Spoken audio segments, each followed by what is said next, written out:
Hello, hi, എല്ലാ സൗഹൃദങ്ങൾക്കും സ്നേഹം. തൻ്റെ ശിഷ്യന്മാരോടൊപ്പം ശ്രീബുദ്ധൻ സമയം ചെലവഴിച്ചു കൊണ്ടിരിക്കെ ഒരിക്കൽ ഒരു രാജാവ് അദ്ദേഹത്തെ കാണാൻ വേണ്ടി അവിടേക്ക് വന്നു.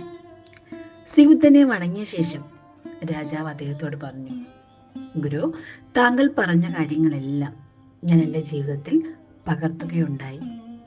എല്ലാവരോടും കാരുണ്യവും സ്നേഹവും അതെൻ്റെ മനസ്സിൽ നിറഞ്ഞിരിക്കുന്നു. എനിക്ക് ആരോടും ദേഷ്യം തോന്നാറില്ല.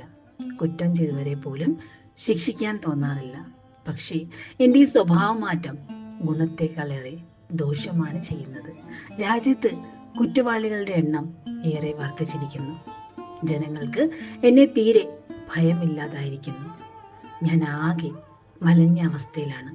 രാജാവിൻ്റെ പരാതി കേട്ട ബുദ്ധൻ ഇപ്രകാരം പറഞ്ഞു, ഞാൻ താങ്കൾക്ക് ഒരു കഥ പറഞ്ഞു തരാം. ആ കഥ കേട്ട് കഴിയുമ്പോൾ താങ്കളുടെ ചോദ്യം എന്താണ് താങ്കളുടെ പ്രശ്നം, അതിനുള്ള പരിഹാരം തീർച്ചയായും താങ്കൾക്ക് ലഭിച്ചിരിക്കും. ഒരിക്കലൊരു ഗ്രാമത്തിൽ ജനങ്ങൾ നടന്നു പോകുന്ന വഴിയുടെ വശത്തായി ഒരു വലിയ വൃക്ഷത്തിൽ ഒരു പാമ്പ് താമസിച്ചിരുന്നു. ഏറെ അപകടകാരിയായ ഒരു പാമ്പ്. അതുവഴി കടന്നു പോകുന്ന ജനങ്ങളെയെല്ലാം അത് ഉപദ്രവിച്ചിരുന്നു. ജനങ്ങൾക്ക് നടപ്പാത അത് തന്നെയായിരുന്നു. അവരേറെ ഭയന്നിട്ടാണ് അതുവഴി കടന്നു പോയിക്കൊണ്ടിരുന്നത്. ആ നടപ്പാത വഴി പോകാൻ ആർക്കും ധൈര്യമില്ലായിരുന്നു. ഒരുപാട് ആളുകൾ തങ്ങളുടെ ജീവൻ നഷ്ടപ്പെടുകയും ചെയ്തു. പാമ്പ് ആരെ കണ്ടാലും ഉപദ്രവിക്കുകയും ചെയ്യും. ഇങ്ങനെയിരിക്കെ ഒരു ദിവസം ഒരു സന്യാസി അതുവഴി വന്നു. അദ്ദേഹം ഏറെ നടന്ന് അവശനായിരുന്നു. ആ വലിയ വൃക്ഷത്തിന്റെ ചുവട്ടിലായി വിശ്രമിക്കാനായി അദ്ദേഹം ഇരിപ്പുറപ്പിച്ചു. ഇത് കണ്ട കുറെ ഗ്രാമവാസികൾ അദ്ദേഹത്തോട് അവിടെ നിന്ന് മാറിയിരിക്കാനും അവിടെ ഒരു പാമ്പിന്റെ അപകടമുണ്ടെന്ന് അറിയിക്കുകയും ചെയ്തു. പക്ഷേ സന്യാസി പുഞ്ചിരിച്ചുകൊണ്ട് അവിടെ തന്നെ വിശ്രമിക്കുകയും ചെയ്തു. വിശ്രമിക്കാനിരുന്ന സന്യാസിയുടെ പിറകിലായി പാമ്പിന്റെ സീൽക്കാര ശബ്ദം കേട്ടു. അദ്ദേഹം തലതിരിച്ച് നോക്കിയപ്പോൾ തന്നെ ഉന്നം വെച്ച് കൊത്താനായി പാഞ്ഞു വരുന്ന പാമ്പിനെയാണ് കണ്ടത്. അതിന്റെ കണ്ണിലേക്ക് നോക്കി സന്യാസി ഒരു മന്ത്രം ജപിച്ചു. പാമ്പിന്റെ ഭാഷ അദ്ദേഹത്തിന് മനസ്സിലാക്കാൻ സാധിച്ചു. ഇത് എന്റെ സാമ്രാജ്യമാണ്. ഇവിടേക്ക് കടന്നു വരാൻ താങ്കൾക്ക് എങ്ങനെ ധൈര്യമുണ്ടായി? ഇവിടെ നിന്ന് പോകണം. ഇവിടേക്ക് ആരും കടന്നു വരാറില്ല. ഞാൻ കടന്നു വരുന്നവരെയൊക്കെ ഒന്നുകിൽ ഉപദ്രവിക്കുകയോ അല്ലെങ്കിൽ കൊല്ലുകയോ ചെയ്യും. താങ്കളെയും ഞാൻ ഉപദ്രവിക്കും. താങ്കൾക്ക് എന്നെ പേടിയില്ലേ എന്ന് പാമ്പ് ചോദിച്ചു. ഇത് കേട്ട സന്യാസി പുഞ്ചിരിച്ചുകൊണ്ട് പറഞ്ഞു, ഇല്ല സുഹൃത്തെ, എനിക്ക് ഭയമില്ല. മരണം അത് അനിവാര്യമാണ്. ഒരു ദിവസം എല്ലാവരിലേക്കും വന്നു ചേരുകയും ചെയ്യും. പിന്നെ എന്തിനാണ് ഭയം? എനിക്ക് ഒന്നിനെയും ഭയമില്ല. ഇവിടേക്ക് വരുന്ന ആളുകൾ അവർ നിന്നെ ഉപദ്രവിക്കാൻ വരുവാണെന്ന് കരുതിയല്ലേ നീ അവരെ തിരിച്ചുപദ്രവിക്കുന്നത്? നീ നിന്റെ സ്വയം രക്ഷയ്ക്ക് വേണ്ടി നിന്റെ ജീവനോടുള്ള താല്പര്യം കൊണ്ട് അല്ലേ തിരിച്ചവരെ കൊല്ലുകയും ഉപദ്രവിക്കുകയും ഒക്കെ ചെയ്യുന്നത്? നിനക്ക് ഭയമാണ്, നിന്നെ കൊന്നുകളയുമോ എന്ന ഭയം. നീ നിന്റെ മരണത്തെ പേടിച്ചാണ് വരുന്ന ആളുകളെ ഉപദ്രവിക്കുന്നത്. പാമ്പ് ഇത് കേട്ടിട്ട് അതിശയത്തോടെ സന്യാസിയുടെ അടുത്തേക്ക് ഇഴഞ്ഞു വന്നു. അത് പറഞ്ഞു, ശരിയാണ്, ഇവിടേക്ക് വരുന്ന ആളുകൾ എൻ്റെ ജീവന് അപകടമുണ്ടാക്കുമെന്ന് കരുതി തന്നെയാണ് ഞാൻ അവരെ ഉപദ്രവിക്കുകയും കൊല്ലുകയും ഒക്കെ ചെയ്യുന്നത്. എൻ്റെ സ്വയം രക്ഷയ്ക്ക് വേണ്ടിയാണ്. എനിക്ക് മരണത്തോടുള്ള ഭയം കൊണ്ടാണ് ഞാൻ അവരെ ഉപദ്രവിക്കുന്നത്. ഇത് കേട്ട സന്യാസി പറഞ്ഞു, സ്വയം രക്ഷ അത് ആവശ്യം തന്നെ. പക്ഷേ കുറച്ചുകൂടി കാരുണ്യം ഒക്കെ നമ്മുടെ മനസ്സിൽ വേണം. നാം ജീവിക്കുകയും മറ്റുള്ളവരെ ജീവിക്കാൻ അനുവദിക്കുകയും കൂടി ചെയ്യുമ്പോഴാണ് നാം ശരിയാകുന്നത്. എപ്പോഴും ഇത് മനസ്സിൽ സൂക്ഷിക്കുക. ഇങ്ങനെ പറഞ്ഞുകൊണ്ട് സന്യാസി തൻ്റെ യാത്ര തുടർന്നു. സന്യാസി പറഞ്ഞു പോയ വാക്കുകൾ അത് പാമ്പിൻ്റെ മനസ്സിൽ വല്ലാതെ ഒരു മാറ്റമുണ്ടാക്കി.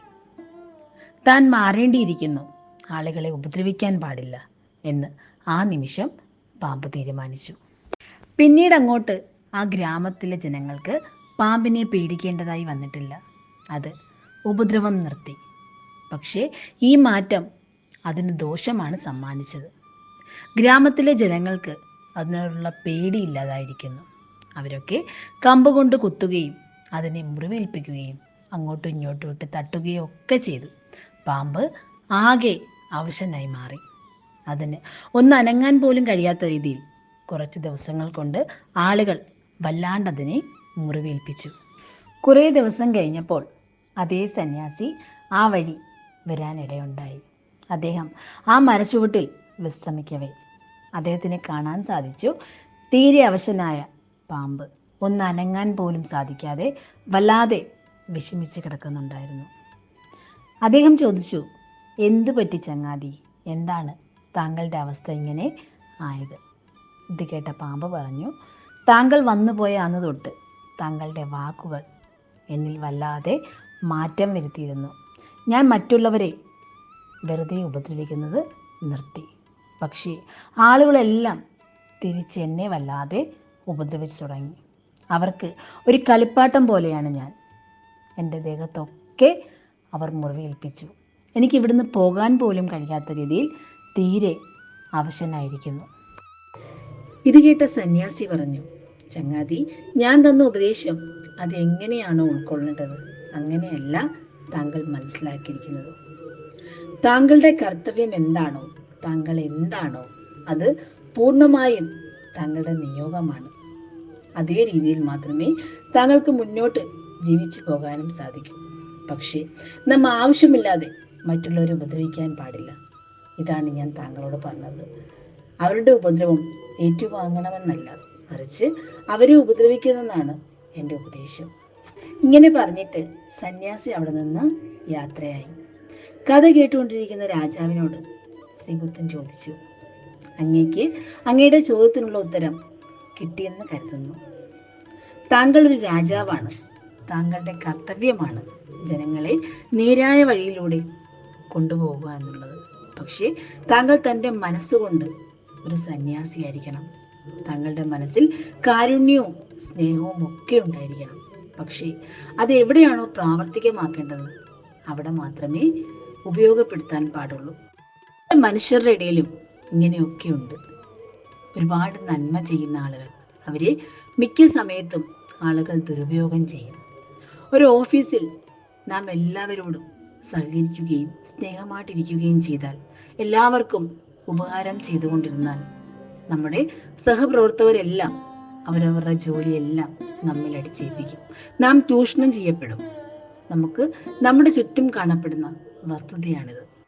കാരുണ്യം, സ്നേഹം, നന്മ ഇതൊക്കെ നമ്മുടെ മനസ്സിലാണ് എപ്പോഴും നിലനിൽക്കേണ്ടത്. അത് പ്രാവർത്തികമാക്കപ്പെടേണ്ട സാഹചര്യങ്ങളിൽ നാം അത് മറ്റുള്ളവരെ കാണിക്കുകയും ചെയ്യണം. പക്ഷേ നമ്മുടെ കർത്തവ്യം എന്താണോ അത് നിർബന്ധമായി നാം ചെയ്തിരിക്കണം. വേണ്ട എന്ന് പറയേണ്ടിടത്ത് വേണ്ട എന്ന് പറയാൻ തന്നെ നമുക്ക് കഴിയണം. മറിച്ച് നമ്മുടെ മനസ്സിൽ നന്മ ഏറിയാൽ അത് മറ്റുള്ളവർക്ക് നമ്മളെ ചൂഷണം ചെയ്യാനുള്ള ഒരു വഴിയായി മാറും. എല്ലാ കൂട്ടുകാർക്കും ഒരു നല്ല ദിനം ആശംസിക്കുന്നു.